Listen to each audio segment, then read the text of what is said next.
Parlare oggigiorno del Buenavista Social Club significa parlare non semplicemente di un disco, di un album, di un film, ma significa parlare di un movimento culturale che non ebbe inizio tra il 96 e il 98 come la storiografia musicale ci ricorda, ma iniziò molto prima. Il primo mattone fu messo nel 1979, quando ancora del Buenavista Social Club non se ne parlava, perlomeno come progetto discografico e cinematografico, ma era solamente un locale della Havana degli anni 40, degli anni 50, che era un vero e proprio salon de baile, ovvero un luogo dove si andava a ballare ed ascoltare musica. Inizia tutto molto prima, inizia nel 1979 con le Estrellas de Arito, Los Heroes era il titolo del disco, era un album doppio, era un ensemble, la prima grande ensemble di musica cubana d'altri tempi, dove c'erano ancora personaggi come Miguelito Coni, c'era già lo stesso Amadito Valdés, che ritroveremo un po' nel progetto Buenavista Social Club, c'era anche Arturo Sandoval, c'era Rubén González, c'era il Niño Rivera, il famoso violinista che già suonava le prime note nei primissimi anni 50 all'epoca del cha-cha-cha, quindi questa storia inizia molto tempo prima e poi si evolve, chiaramente, si evolve quando nella seconda metà degli anni 90 c'era bisogno di musica vera, perché già la musica commerciale e la musica elettronica aveva già dato molto tra gli anni 80 e i primissimi anni 90 e la gente si era tendenzialmente un po' rotta anche le scatole di ascoltare sempre le solite cose, la solita cassa in quarto e così via. Il blues già aveva fatto in parte la sua epoca, anche se in tanti paesi non era conosciutissimo, e serviva qualche progetto musicale vero, che desse proprio quel senso di verità alla musica. E così con un crogiolo d'artisti, perché altrimenti una semplice produzione avrebbe durato massimo 1 o 2 anni. Un crogiolo di artisti, andiamo a mettere insieme tanti personaggi, innanzitutto la produzione.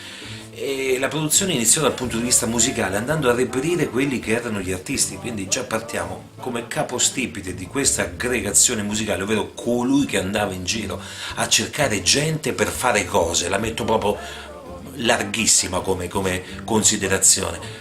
C'era Juan de Marcos González che insieme a Ray Cooder, dietro produzione World Circuit, cominciò a cercare quei vecchi talenti musicali degli anni 50, degli anni 60, ma anche prima, che erano ancora in vita, che magari non facevano più quel lavoro, per portarli alla creazione di un grande progetto musicale tutti insieme. E da lì ritornarono Ibrahim Ferrer, che aveva fatto delle grandissime incisioni negli anni 60 e poi addirittura aveva smesso di cantare, e tornò in auge Rubén González, il pianista, che aveva addirittura venduto il proprio pianoforte e aveva le mani cariche di artrite, quindi riusciva con molta difficoltà a suonare, e tanti grandi cultori del jazz di non si sa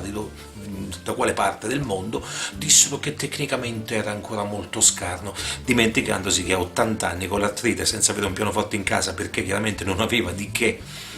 sostentare se stesso e la propria famiglia, chiaramente non aveva potuto più fare quella tipologia di musica che faceva già con Arsenio Rodriguez nei primissimi anni 50. Insieme poi ad altri artisti tornò con Paisisecondo,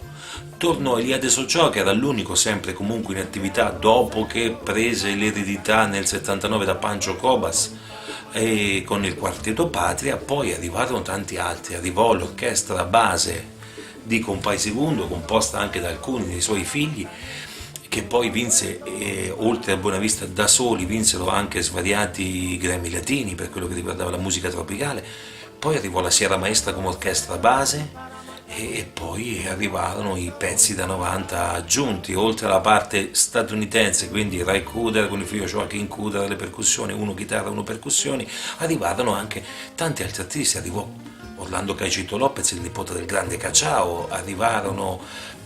Omar Portuondo, una delle più importanti cantanti di bolero cubane, ancora in attività, e quindi si formò un gruppo molto nutrito di persone. E arrivò anche Jesus Ramos, che poi sarà il direttore musicale della parte Latin Jazz del Buenavista, ovvero la seconda parte dove entra in scena Rubén González, quindi si suonano dei brani classici come Mandinga di Guillermo Rodríguez Fife, dove si suona un po' quella che era la musica di altri tempi, dei salon de baile.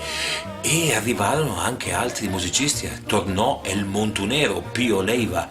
che era uno dei personaggi più importanti della musica degli anni 50 cubana. Poi arrivò anche Marcel Licea Puntillita, il celebre cantante del Son de la Puntillita, che era un brano che andava molto in voga nella metà degli anni 50, Manuel Galban, che negli anni 50 era il chitarrista de Los Zafiros, una band cubana che si rifaceva molto alla musica rock and roll americana, che poi è diventato alla metà degli anni 90 il chitarrista della Vieja Trova Santiaguera, che è una grande band cubana di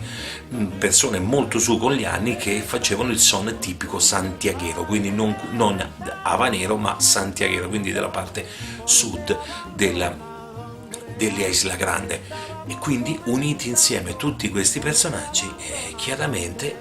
con l'aggiunta anche di Amadito Valdesa ai timbales e tanti altri turnisti presi qua e là negli studi della Egrem, si creò un vero e proprio movimento culturale che rimbalzò in tutto il pianeta. Si iniziò già nel 96 con la ricerca musicale di personaggi che poi dovevano andare ad inserirsi nell'ambito musicale, poi due concerti fondamentali, importanti, che vennero utilizzati da Wim Wenders. Adesso lo pronuncio Wenders, tante volte Wender, altri lo pronunciano Wender, anche se in tedesco sarebbe la W, si pronuncerebbe V, però per sicurezza lo pronunciamo una volta in un modo, una volta in un altro, così non faremo torto a nessuno, dove appunto all'Amsterdam Arena e al Carnegie Hall New York City si crearono delle cose veramente importanti. E guarda caso,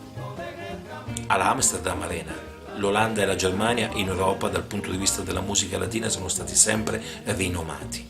fino ad arrivare alla Carnegie Hall di New York City, perché è il tempio assoluto della musica in genere, della musica quella importante. E la parte finale del messaggio arriva proprio alla fine, quando al Carnegie Hall di New York City si sventola la bandiera cubana in territorio americano, e lì c'è anche il passaggio successivo molto importante, il passaggio sociale e politico, chiudendosi con Ibrahim Ferrer che mostra il bastone del Lazzaro e dice: io ho sempre avuto fiducia in questo bastone, ce l'ho da quando mia madre è morta. E quello è il punto più importante. Lì c'è passione, lì c'è romanticismo, lì c'è voglia di spendersi fino all'ultimo, lì c'è la vera passione, il pathos vero e proprio che ogni musicista dovrebbe avere. Quindi si creò il primo album, che appunto prende il nome dal famoso locale cubano degli anni 50, che era il Buena Vista Social Club, e da lì vengono fuori una serie di produzioni. Cominciano la World Circuit, che è l'etichetta base, con il fonico Jerry Boyce, insieme a tutta la consulenza tecnica di Juan de Marcos González dal punto di vista storico e musicale, e di Ray Cooder, che dà quel tocco internazionale alle varie registrazioni. Si cominciano a porre in essere tanti album, quindi quello è solamente quello che doveva essere il punto d'arrivo, è semplicemente il punto di partenza al quale poi si andrà ad unire una discografia incredibile, da Manuel Mirabal, il trombettista guest del Buena Vista, che pubblicherà un album sempre con World Circuit, fino a Introducing Ruben González, che esce lo stesso anno, quindi nel 97, lo stesso anno della prima messa in onda nelle sale cinematografiche del Buena Vista stesso, anche se in Europa è arrivato poi nel 98,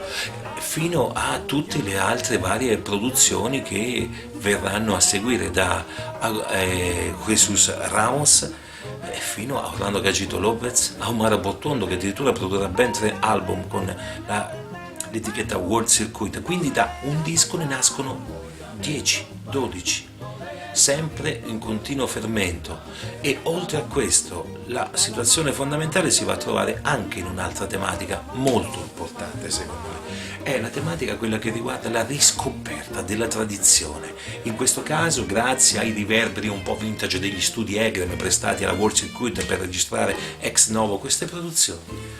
Si va a riprendere, si vanno a ripescare tramite la World Circuit tanti album del passato, dallo Zafiros, che ho nominato prima con Manuel Galban, fino a un'opera miliare della Guajira de Salón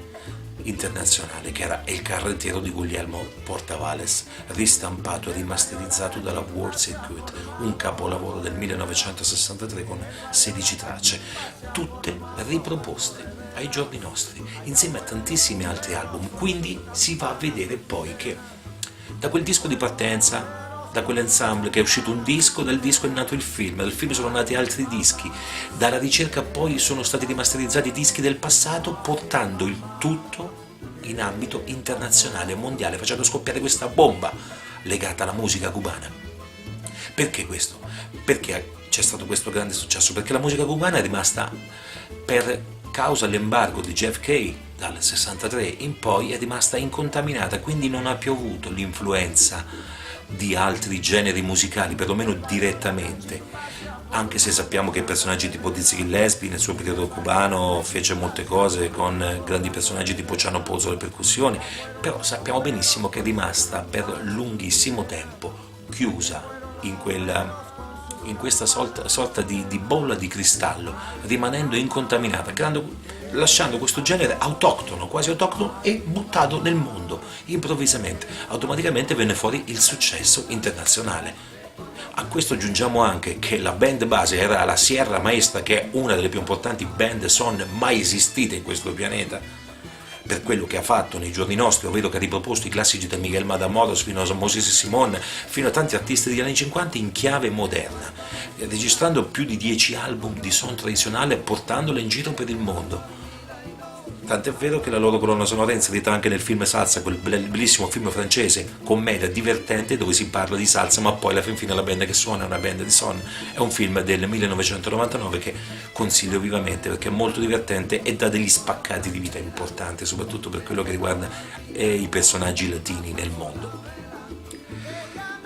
La cosa che a me ha colpito maggiormente riguarda questo connubium perfetto tra tantissimi strumenti, da Barbarito Torres alla oud unito insieme a Manuel Mirabal alla tromba, fino alla chitarra con la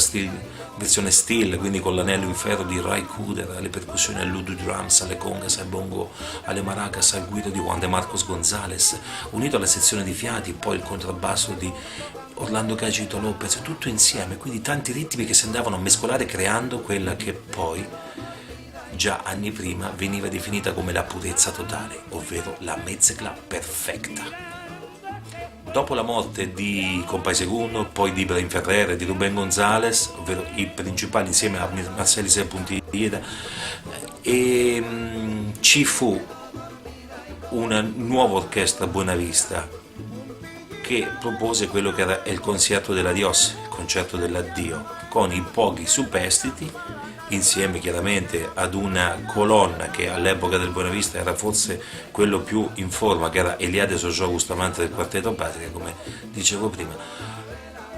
Fecero alcune tournée mondiali molto importanti con il concerto finale che si trova in versione album, sempre edita dalla World Circuit, che era l'ultimo baluardo del Buenavista Social Club, è il concerto dell'adios.